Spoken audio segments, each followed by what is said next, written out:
Warning, your chassis has been opened. Warning, your chassis has been opened. So tatanggalin natin yung kung paano yan tanggalin. Punta muna kayo sa enter by setup and delete.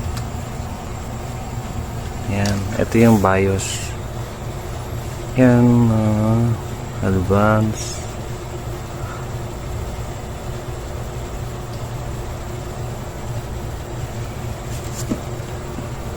Ito, chassis is opened, warning.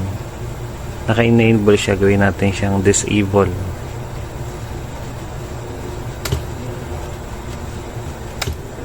Yan, naka-disable na siya. I-disable natin para magtuloy agad siya dun sa mismong Windows.